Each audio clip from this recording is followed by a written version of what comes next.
Anaemia पूरी दुनिया के लिए काफ़ी सीरियस इशू बन चुका है। इसमें स्पेशली यंग वुमेन्स, गर्ल्स हों, मेंस्ट्रुएटिंग वुमेन्स होती हैं, प्रेगनेंसी के दौरान जो वुमेन्स सफ़र करती हैं और आफ्टर डिलीवरी वुमेन्स में ये ज़्यादा प्रिवलेंट देखा जाता है और काफ़ी कम उम्र के बच्चे भी इसमें ज़्यादा इफेक्ट होते हैं। WHO के आंकड़ों के मुताबिक 40% जो बच्चे हैं 6 to 9 ईयर्स की एज के, 37% जो प्रेग्नेंट वुमेन्स हैं age between 15 to 49, they are worldwide anaemic. और ये आंकड़ा WHO के मुताबिक इंडिया में 52% के आसपास जाता है। हेलो दोस्तों, मैं हूं doctor Farhan Khan and welcome to my YouTube channel doctor.com। आज हम डिस्कस करने वाले हैं एक बहुत ही अच्छा टॉपिक और उसका नाम है एनीमिया, यानी खून की कमी। खून की कमी क्या होती है, इसके लक्षण क्या होते हैं, इसके कारण क्या होते हैं, इसको हम इन्वेस्टिगेट कैसे कर सकते हैं और इसका जो डिफरेंशियल डायग्नोसिस होता है, इसकी जो सिमिलर दिखने वाली जो डिजीज़ेज होती हैं वो कौन कौन सी होंगी कि हम कंफ्यूज ना हो, वेदर हमें पता चल जाए डायरेक्ट कि एनीमिया है या कुछ और प्रॉब्लम है। इसके अलावा मैं आपको बताऊंगा 5 ऐसे सुपर फूड्स जो आपकी आयरन डेफिशिएंसी को कंप्लीटली रिकवर कर सकते हैं और होम्योपैथिक दवाइयों से आप इसकी कैसे रिकवरी कर सकते हैं। तो सबसे पहले आइए समझते हैं कि एनीमिया क्या होता है 3D एनिमेशन से। चैनल को सब्सक्राइब करना ना भूलें और बेल आइकन को भी प्रेस कर दें ताकि हमारी आने वाली किसी भी वीडियो से आप मिस ना हो। अनीमिया में हमारे खून में होने वाली ऑक्सीजन का फ़्लो कम हो जाता है तो डिफरेंट ऑर्गन्स तक नहीं जा पाता, क्योंकि आरबीसीज़ का काउंट कम हो जाता है या फिर हीमोग्लोबिन का काउंट कम हो जाता है या हीमोग्लोबिन एबनॉर्मल हो जाता है। अनीमिया 2 हिस्सों में क्लासीफाई किया जाता है या उसके टाइप्स होते हैं, जैसे इटियोलॉजिकल एंड मॉर्फोलॉजिकल। इटियोलॉजिकल और विद बाइस क्लासिफिकेशन। इटियोलॉजिकल में जिस कारण से आयरन की कमी होती है वह एक्यूट होते हैं, सडन होते हैं, जैसे कि ब्लड लॉस, हीमोरेजिक एनीमिया की वजह से, जैसे कि एक्सीडेंट हो जाना। क्रोनिक केसेस में जैसे कि पेप्टिक अल्सर्स और हीमोरॉइड्स। डिक्रीज्ड प्रोडक्शन, इसमें आरबीसीज का प्रोडक्शन कम हो जाता है जिससे हो सकता है iron deficiency anaemia. Pernicious anaemia vitamin B12 की डेफिशिएंसी से होती है। मेगैलोब्लास्टिक एनीमिया फोलिक एसिड की डेफिशिएंसी से हो जाती है। एनीमिया डेफिशिएंसी प्रोटीन की वजह से भी होती है और विटामिन C की वजह से भी। एप्लास्टिक एनीमिया, इसमें बोन मैरो फेल हो जाता है आरबीसीज को प्रॉपरली प्रोड्यूस करने में, क्योंकि high dose radiations, toxic chemicals, chemotherapy या ऑटोइम्यून डिसऑर्डर जैसे कि सिस्टमिक लूपस एरिथेमेटोसिस की एक्सपोजर की वजह से। इंक्रीज डिस्ट्रक्शन और हीमोलिटिक एनीमियाज, इसमें हेल्दी आरबीसीज का डिस्ट्रक्शन बढ़ जाता है जिसकी वजह से thalassaemia, spherocytosis, sickle cell anaemia या G6PD डेफिशिएंसी हो जाती है। एक्वायर्ड हीमोलिटिक एनीमियाज, इसमें फंक्शनल आरबीसीज बहुत तेज़ी से डिस्ट्रक्ट हो जाते हैं कुछ केमिकल एक्सपोजर्स के कांटेक्ट में आने से। मॉर्फोलॉजिकल ऑवेंट्रोप्स क्लासिफिकेशन। नॉर्मोसिटिक नॉर्मोक्रोमिक एनीमियाज, इसमें आरबीसीज का साइज़ नॉर्मल रहता है और नॉर्मल हीमोग्लोबिन कंटेंट भी रहता है। For example acute haemorrhagic anaemia, haemolytic anaemia और aplastic anaemia. Microcytic hypochromic anaemias, इसमें आरबीसीज का साइज़ कम हो जाता है, छोटा हो जाता है और हीमोग्लोबिन कंटेंट भी कम हो जाता है। For example iron deficiency anaemia और थैलेसीमिया। मैक्रोसिटिक नॉर्मोक्रोमिक एनीमियाज, इसमें आरबीसीज का साइज़ बढ़ जाता है, वो बड़ा हो जाता है, बट हीमोग्लोबिन कंटेंट सेम रहता है। For example megaloblastic anaemia. तो दोस्तों, अनीमिया में हमारे आरबीसीज जो हेल्दी होते हैं उनका काउंट घटकर कम हो जाता है और जो काम के आरबीसीज नहीं होते हैं, जो डिसफंक्शनल होते हैं, उनका काउंट बढ़ जाता है, जिसकी वजह से प्रॉपर ऑक्सीजन का फ्लो हमारे डिफरेंट ऑर्गन्स तक, हमारी बॉडी पार्ट्स तक नहीं पहुंच पाता। हमारा daily iron intake, daily requirement हमारा अप टू 6 मंथ के बच्चे में 0.27 mg होना चाहिए वही मेल्स में 9 to 15 ईयर्स ऑफ एज में ये 8 mg होना चाहिए और फीमेल्स में ये 18 mg होना चाहिए। और ड्यूरिंग प्रेगनेंसी वुमेन्स को एक्स्ट्रा आयरन की नीड होती है, जो कि हमारा डेली इनटेक में 27 mg के अराउंड होना चाहिए।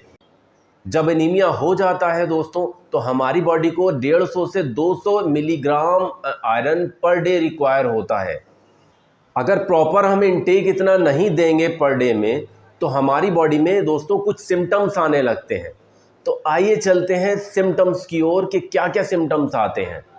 तो दोस्तों सबसे पहले हमारी बॉडी में सिम्टम्स में आती है कमज़ोरी, थकावट। जो हल्का सा भी हम काम करते हैं हमारी बॉडी में थकावट आ जाती है, कमज़ोरी आ जाती है, हम जल्दी थक जाते हैं, हमें बैठना पड़ता है, सस्ताना पड़ता है। सांस का फूलना, हल्के से भी काम करने में हमारी सांस फूलती है, थोड़ा सा भी हम चलते हैं हमारी सांस फूलती है, कुछ बात करते हैं हमारी सांस फूलती है। एनीमिया का जो नेक्स्ट सिम्टम आता है, इसमें स्किन का कलर चेंज हो जाता है, स्किन में पेलनेस आने लगता। नेक्स्ट सिम्टम इसका होता है लाइट हेडेडनेस, और हमारी पल्स में भी फ़र्क पड़ता है। हमारी पल्स जो है, हार्ट बीट जो है काफ़ी तेज़ चलने लगती है। तो दोस्तों अब हम आते हैं इसके डायग्नोसिस या फिर इन्वेस्टिगेशन की तरफ। इसके इन्वेस्टिगेशन में सबसे इम्पॉर्टेंट और इजी पार्ट रहता है डायग्नोसिस में कि हम सीबीसी की जांच कराएं। ब्लड में जो सीबीसी काउंट होता है, इससे हमें पता चल जाता है कि आरबीसीज का काउंट कितना हो रहा है, क्या कम है या फिर ज़्यादा है या नॉर्मल है।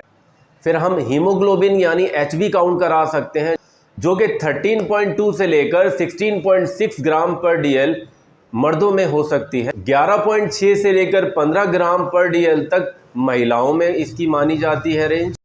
फिर इसके अलावा हम कोआगुलेशन टेस्ट कर सकते हैं। फिर हम आयरन प्रोफाइल कर सकते हैं चेक, जिसमें हम चेक करते हैं सीरम आयरन कितना है, फेरेटिन का लेवल, और फिर टोटल आयरन बाइंडिंग कंटेंट का लेवल क्या होता है। और हम लास्ट में हम यूरिन एग्जामिनेशन से भी पता कर सकते हैं कि हमारा यूरोबिलिनोजन लेवल बढ़ा तो नहीं है। अगर बढ़ा है तो आयरन की डेफिशिएंसी होगी।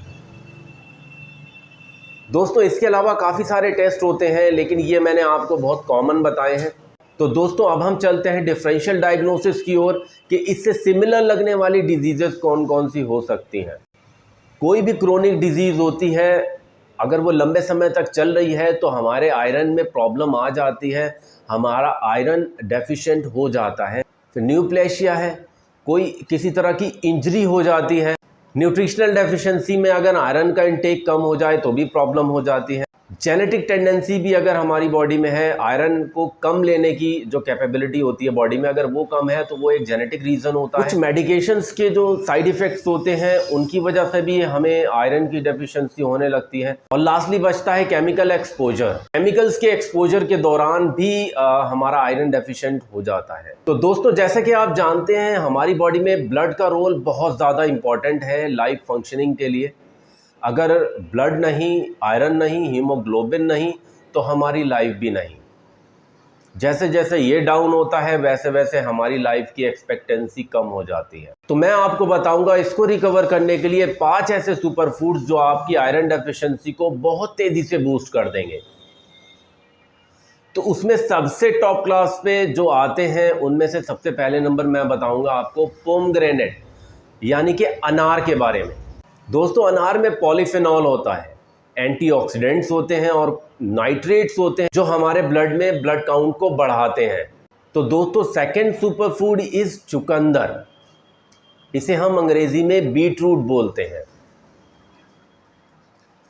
इसमें नाइट्रेट की मात्रा बहुत ज़्यादा होती है जो कि हमारी बॉडी में नाइट्रिक ऑक्साइड को बढ़ा देता है, और नाइट्रिक ऑक्साइड हमारे ब्लड को इम्प्रूव करने में, हमारे ब्लड काउंट को इम्प्रूव करने में बहुत मदद करता है।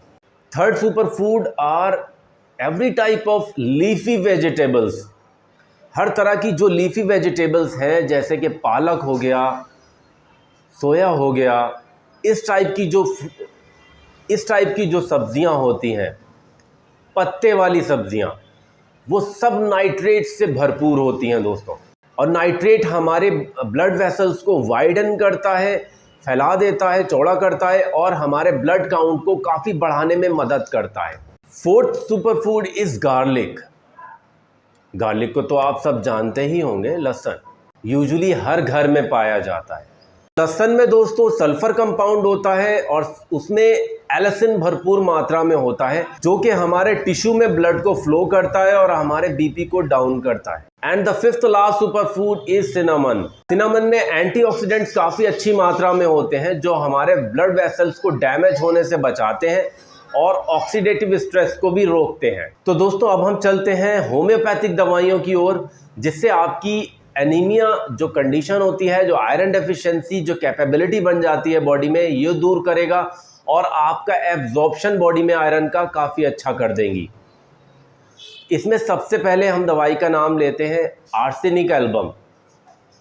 आर्सेनिक एल्बम दोस्तों परनीशियस एनीमिया के लिए बहुत अच्छी मेडिसिन है। इसके सिम्टम्स में दोस्तों बहुत ज़्यादा बॉडी में थकान महसूस होती है, थोड़ा सा भी चलने फिरने से, हिलने डुलने से हमारी सांस फूलने लगती है, हमारी पल्स बहुत ज़्यादा वायलेंट और इर्रेगुलर हो जाती है, हाथों पैरों में सूजन आ जाती है और बहुत ज़्यादा घबराहट होती है, एंग्जाइटी होती है और साथ में ही हमारी बॉडी में जो श्रिंकेज आती है, इमेसिएशन होने लगता है, बॉडी हमारी सूखने लगती है, हमारा वज़न कम होने लगता है। आर्सेनिक एल्बम की थर्स्ट होती है दोस्तों बहुत ज़्यादा इंपॉर्टेंट है, इसका कीनोट सिम्टम है। इसकी थर्स्ट में पेशेंट जो है थोड़ा सा पानी हर 5 से 10 मिनट में मांगता है, 1 से 2 घूंट पीता है, फिर छोड़ देता है, फिर 5-10 मिनट में मांगने लगता है। दोस्तों आर्सेनिक एल्बम की 30 पोटेंसी 4 ड्रॉप दिन में 4 बार लीजिए। थोड़ा सा पेशेंस रखिएगा क्योंकि ये लॉन्ग एक्टिंग मेडिसिन है। तो दोस्तों अब हम बात करते हैं इसकी सेकंड मेडिसिन के बारे में, कैलकेरिया फॉस। कैलकेरिया फॉस नए ब्लड सेल्स बनाने में बहुत ज़्यादा मदद करती है और ये स्पेशली उनके लिए होती है जो यंग वुमेन्स होती हैं, यंग जो गर्ल्स हैं जिनको पीरियड्स एक्सेसिव आते हैं, ब्लड लॉस होता है काफ़ी ज़्यादा और साथ में हेडेक रहता है। दोस्तों कैलकेरिया फॉस 6x या 30 पोटेंसी में आप ले सकते हैं। रेगुलर यूज़ करने से आपकी टेंडेंसी जो है ये भी ख़त्म हो जाएगी। थर्ड मेडिसिन दोस्तों हमारी आती है फेरम फॉस। ये हमारा HB काउंट बढ़ाने में बहुत ज़्यादा मदद करती है। इसकी 3x पोटेंसी दोस्तों बहुत ज़्यादा कारगर है। फोर्थ मेडिसिन दोस्तों हमारी आती है सिंकोना ऑफिसिनालिस और इसे हम चाइना भी बोलते हैं। ये स्पेशली पोस्ट हिमोरेजिक मेडिसिन है, मतलब जब ज़्यादा ब्लड लॉस कहीं से भी किसी भी कंडीशन में हो जाता है, उसके बाद जब हमें एनीमिया हम सफ़र करते हैं, डेफिशिएंसी सफ़र करते हैं, उसके बाद ये मेडिसिन बहुत कारगर है। इस मेडिसिन के सिम्टम्स में दोस्तों सर में भारीपन रहता है, डिजीनेस फील करते हैं, चक्कर आते हैं, कानों में बजिंग सी टाइप की आवाज़ें आने लगती हैं, स्किन में पेल कलर हो जाती है, हमारी स्किन कलर चेंज हो जाता है। इसके अदर सिम्टम्स में खट्टी डकारे, इंडाइजेशन और एब्डोमेन की ब्लोटिंग बहुत कॉमन है। जो इसकी दोस्तों लास्ट मेडिसिन है फिफ्थ TNT, ट्राइनाइट्रोटोल्यूइन। दोस्तों ये बहुत ही इंपॉर्टेंट मेडिसिन है और जो लास्ट स्टेजेस होती हैं एनीमिया, जो हमारी काफ़ी कॉम्प्लिकेटेड स्टेजेस होती हैं लास्ट एनीमिया की, जिसमें पेशेंट्स की लाइफ थ्रेटनिंग कंडीशन होती है, काफ़ी ज़्यादा रिस्क पर होता है, वहाँ पे TNT का काम बहुत अच्छा है दोस्तों। इसके बारे में कहा जाता है दोस्तों TNT's best action can be seen in graver forms of anaemia and jaundice. मतलब जो पेशेंट डेथ बेड पे होते हैं, TNT उन पेशेंट्स पे बहुत अच्छा काम करती है। तो दोस्तों ये रही हमारी दवाइयाँ और 5 ऐसे सुपरनैचुरल फूड जिनको आप अपनी रेगुलर डाइट में और रेगुलर यूज़ करते हैं दवाइयों का। इनसे आपकी जो एनीमिक कंडीशन है, आयरन डेफिशिएंसी है और जो इसकी टेंडेंसी है, ये आप रिड्यूस कर सकते हैं, ख़त्म कर सकते हैं। और दोस्तों अगर वीडियो अच्छा लगा हो, जानकारी अच्छी लगी हो, तो हमारे चैनल को सब्सक्राइब कीजिए, लाइक कीजिए और दूसरों तक ज़रूर पहुँचाएँ।